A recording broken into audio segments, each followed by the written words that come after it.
Does the criminalization of marijuana affect you? It offends me.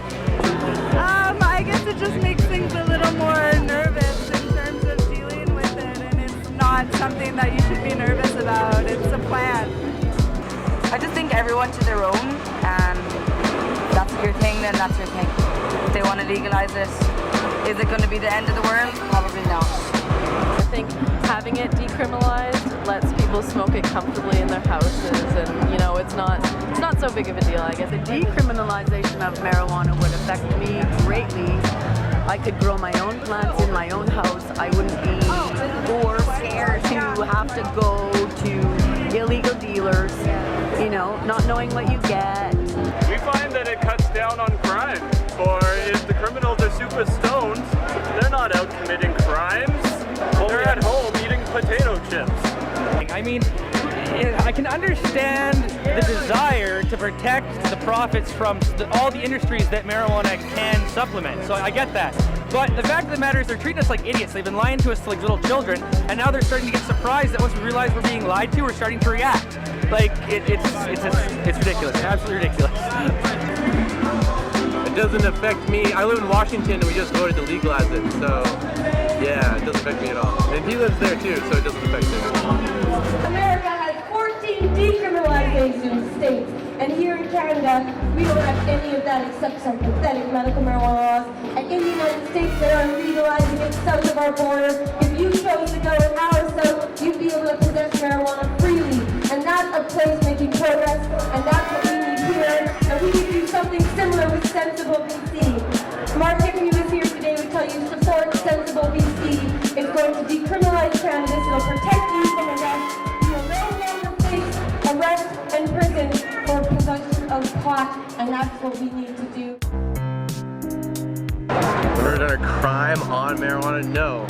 Marijuana makes me want to just like chill out, listen to music, not want to commit crimes. No? No, why would I? It just makes you feel happy and want to eat and sleep. I don't think I've done a crime. In other words, mens rea. In other words, if you have criminal intent, you do a crime. Not that I view as a crime, no. Smoking pot is a crime. It's illegal, so that's the only crime I've ever really done. Hell no. It's such a nice, mellow high. Like, why would you just go out and break out and go and rob somebody for marijuana? The marijuana movement at large has really remained fairly crimeless, and it's usually people who are on something else like crack or heavier stuff. But no, I've never done a crime. I do not see growing marijuana. As a matter of fact, they made me a reverend brother in the Church of the Universe because of my effort at the Supreme Court. No, never done a crime on pot. As a matter of fact, it has prevented me from doing a couple crimes. I don't beat idiots because I'm high on weed. Except for the only crime I've done on pot is not clean my house and just lay on the couch. Hey, bro. What's happening, bro? Got that good chiba. Right on. You down? My favorite thing is write and listen to music. Listen to music, and listening to music too. Sounds great. Your ears, like everything becomes more amplified, and it's like surround sound. And you know what? You groove to music. I love music, especially when you're just like totally relaxing and having a good time. Sit back, pick up the beat, watch an old cinema. Watch movies, and watching movies pretty much. I feel like my brain just gets turned on and I overanalyze everything in the movie, and it just makes it a lot more exciting for me to watch. I actually been watching your show Saved by the Bell on DVD. We didn't have it in the 1940s, and I was of course frozen in ice until a couple years back. I like to draw, I like to write, sit and think. I like to do something creative with it because it pushes my creativity. Blue glass. We like to go to the beach, take the dogs, her grandson, play around, look for driftwood, I like to color, I like to garden. The best thing for me to do while I'm high is eat. I really love food when I'm baked. I love baked goods, like pies and like cakes and stuff. Today's probably going to be her busiest day of the year. Last year there was a food truck beside us and they did chicken sandwiches and they sold like 300 or something ridiculous. Eat and sleep, yes. No, video games is fun. Video games is fun, but I think the best thing I do while high has to be my charity stuff. I try to sell my cookies and sell what I sell so that I have the ability to supplement the people I know with cancer, with Crohn's, with other illnesses that are suffering, and I give it to them for free. Cause you know what's ill? Prime time ads for prescription pills, see that's ill. A homeless man being refused medical care cause he can't pay his bills. They all sick and empty, right straight up over to me. Miracle, look out, there's a miracle coming through. On the way, there's a miracle coming through. They're scared shitless of this plant. Why? It cured my cancer. This will cure cancer. What sort of cancer did you have? Liver cancer. How long did it No take? chemotherapy. More people die of chemotherapy than they do cancer.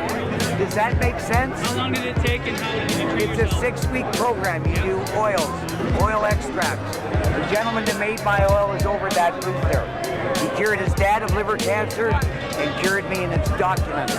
Right over there, his name's Herb the Herbalist. Well, I mean, there's people who rely on marijuana for, you know, for a lot of things. There's people who don't want to eat and they get prescribed weed for eating. There's people who can't sleep and, you know, get prescribed it for sleeping. But then there's people like me who just like to smoke it for fun and it's harmless. So I don't see the point in making it seem like such a criminal activity when, you know, people just smoke it to hang out and watch movies. I start in the morning and I do it before I go to sleep to put me to sleep. I've got severe ADHD and if I don't smoke weed, I'm off the chart. Like you'll see today, I've got a lot of energy and I'm high.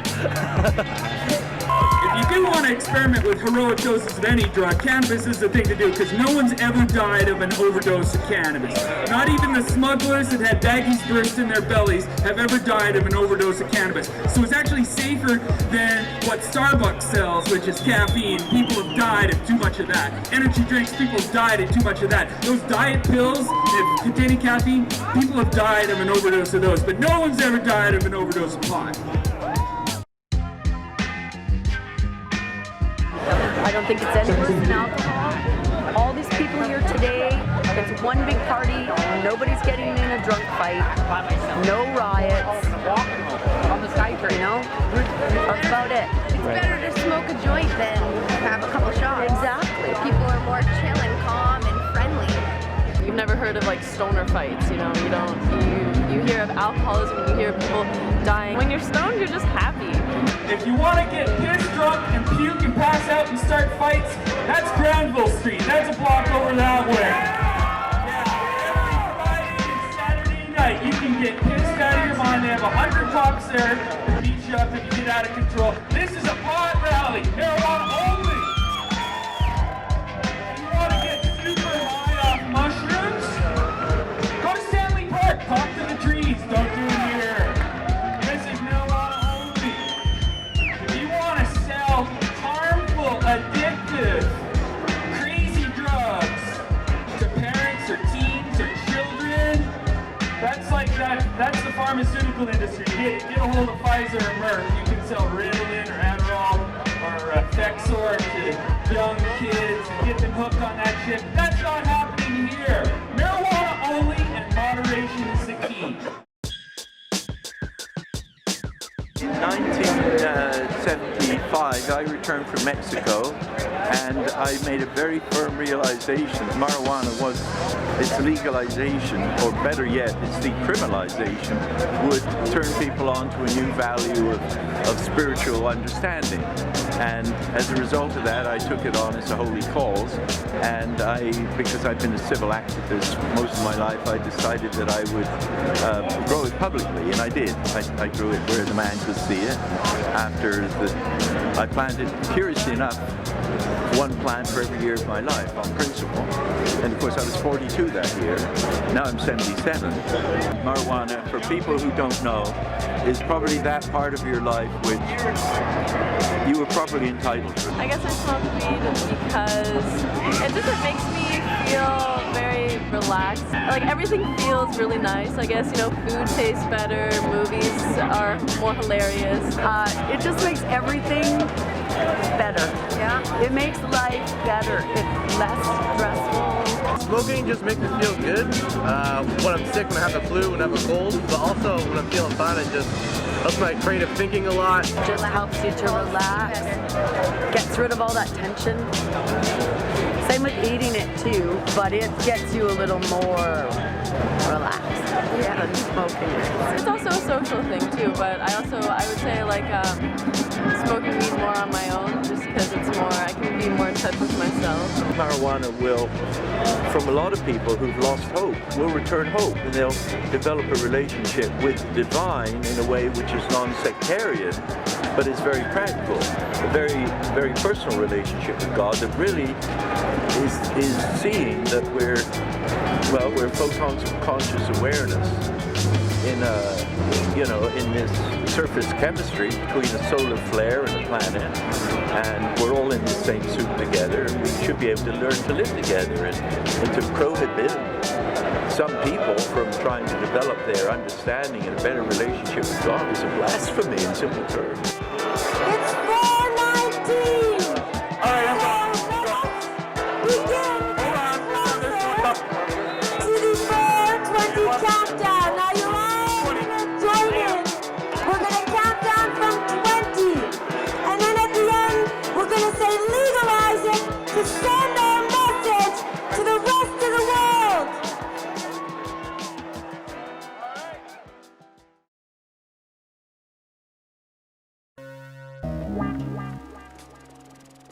Well, by this time in history, what's really holding it back is the industry that they've created around prohibition. The billions and billions of dollars that are being spent enforcing the laws, analyzing the laws, testing people, lawyers, courts, judges, all the peripheral industries related to those have become quite addicted to the money that they're getting. And they don't know how to get out from underneath that. People are going to lose their jobs if you don't have marijuana in the mix. Everyone knows that this is what's going on in the United States for the last 20 years in high gear, and is now creeping onto Canadian soil with Stephen Harper's mandatory minimums. And if you look, you will find a connection to him and his government, to Geo Group, the people who build the private prisons. It's a business. The prohibition of cannabis is a business, and those people who are getting the money also have a big say in our society. If you look at any story in the media about cannabis, particularly when people are being busted for it, the only words that are spoken are by the police. The police say there was 14 plants. The police say it was worth this much on the street. The police say the place was covered with mold. No one questions them. No one shows any proof of what they've said, and they've had the microphone forever. And they know it, and they want it. Police don't do much beyond drugs, and most of that is about cannabis. Here in Canada, it's 60% of their stuff they do, even higher. Our courts too, 70% of what they do. And a huge percentage of that is just cannabis. And a huge percentage of that is just cannabis possession. Not bad grow-ops, not drug cartels, but just fucking possession. In 2002, the Canadian Senate, after a huge investigation about cannabis in Canada, overwhelmingly concluded it needs to be legalized. The only organization in Canada that came out at that time to say anything were the police, and they said no, don't do this. And they didn't. These people are civil servants paid for by you and me to do as we tell them to do. See, here's the tricky thing about the legalization. They've come at it from the point of view of how can we make as much money off this as possible. They're seeing it as a new industry. they want to create today. Well, you can't do that. If you just said, okay, marijuana is legal for adults, do whatever you want with it, we would show you how that could work. I can grow the weed, you can open a store, you can sell the weed. What more do we need than that? Don't sell it to kids. Okay, we won't. You want to give me a license to do that? Okay, give me a license. But what else do you need? But they don't want to do it that way. They want to create an industry. That's why they say they want to test your weed. Tell you what's in it. Make sure you're safe. Well, that's an industry. And those regulations, quite frankly, in Washington State are being suggested on the panel that they hired by the people who are actually going to do it. Steep Hill Labs, get the fuck out of here. They're on the group that's telling them how they need to regulate their pot, yet they're going to be the winners in the industry that they create. It's so much collusion going on there. Conflict of interest, totally. If you've looked at the people they hired called Botech Industries, Botech Analysis they're called, and you can go down the list of people involved and they will all benefit from the regulations that they're going to tell them they need. What a weird thing.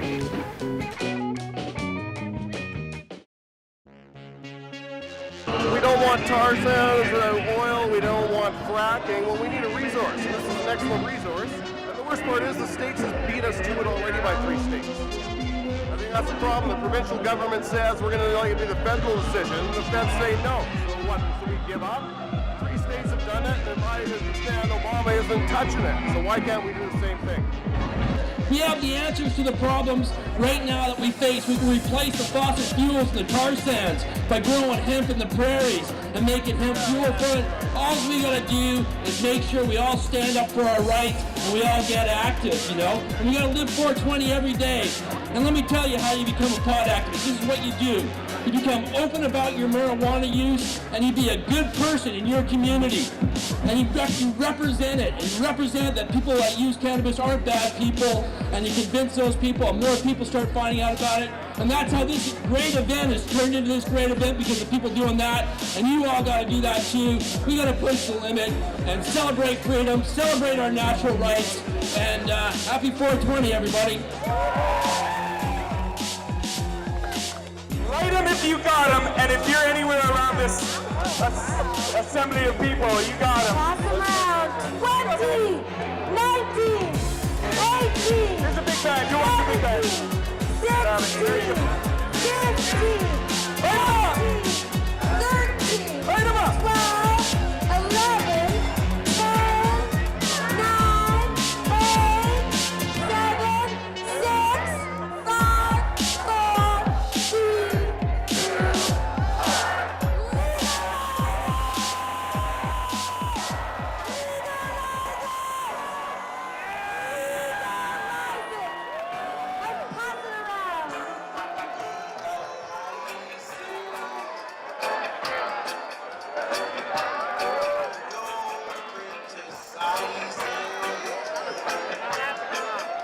There's no such thing as legalization.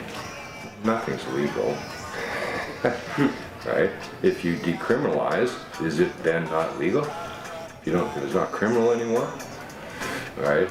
It depends on what they mean by decrim. Right? If they mean, oh, you'll get a $100 fine, now that's different. Right?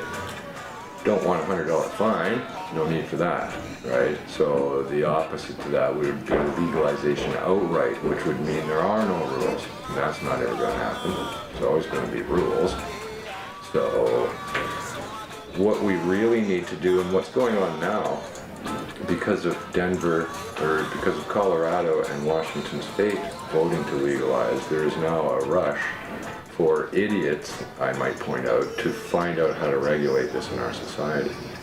But they haven't thought of the influence that prohibition has had on marijuana and our ideals about it. So all of the regulations virtually that they wish to put on legal marijuana are only because they said it was bad and it was prohibited. Now you asked me earlier why marijuana is illegal in our society. Quite frankly, it has nothing to do with marijuana. It has to do with cocaine and heroin.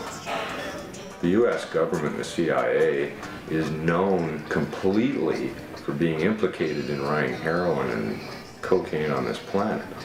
they buy and sell it, use that money to do their black ops, buy the billions of dollars.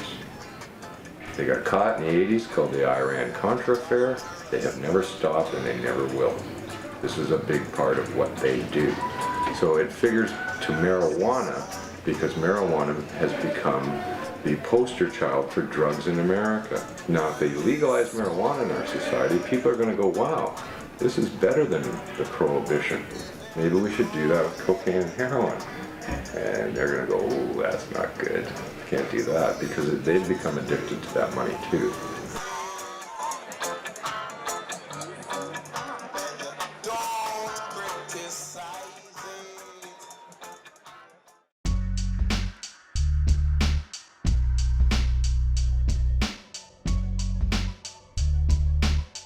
The United Nations has the Office of Drug Policy each year make a statement, and that year they said that marijuana was stronger, more addictive than cocaine and heroin. John Walters also said that out loud at the same time when he was drug czar. Well, when he wasn't drug czar, he was involved in the Iran-Contra affair. He was a cocaine seller then. Right? So, isn't it interesting that the drug czar now is putting the heat on marijuana, taking it off the cocaine because he's in that business, right? And this is kind of the way the world goes, unfortunately. Everybody's in business.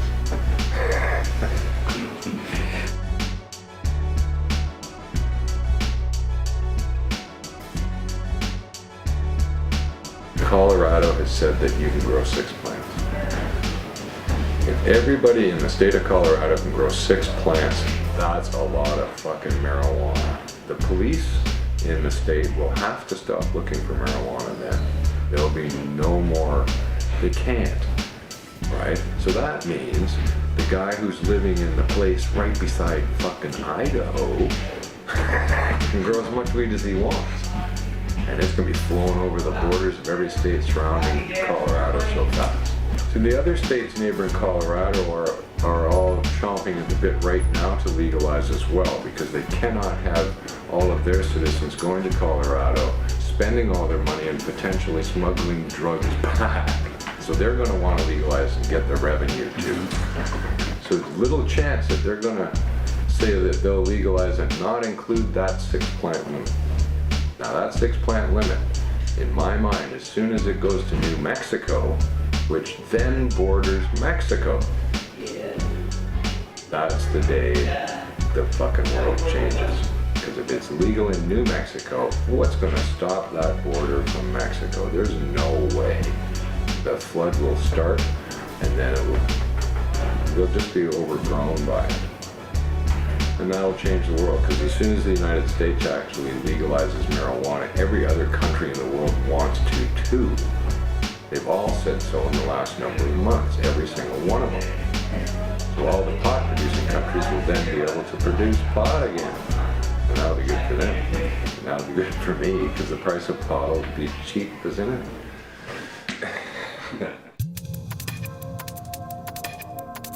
I don't know. I don't want it. I wouldn't want to smoke weed with Stephen Harper. I can't stand the fucking dork. He's on such an evil agenda on his own. Somebody, when they asked him if he'd ever smoked pot, his response was that he was offered a joint once, but he was too drunk to take it. It is a plant. People want to smoke it. You're never gonna stop people from smoking weed. Look at this, like thousands of people right there. Like, laws are never gonna change that. Prohibition is harmful to the country in, tons of ways. So it's just, you're just wasting time, you're wasting money, and you're wasting resources. Just making sense. There's no real science been done on pot because it's illegal. And here you are trying to regulate something that no research has been done on.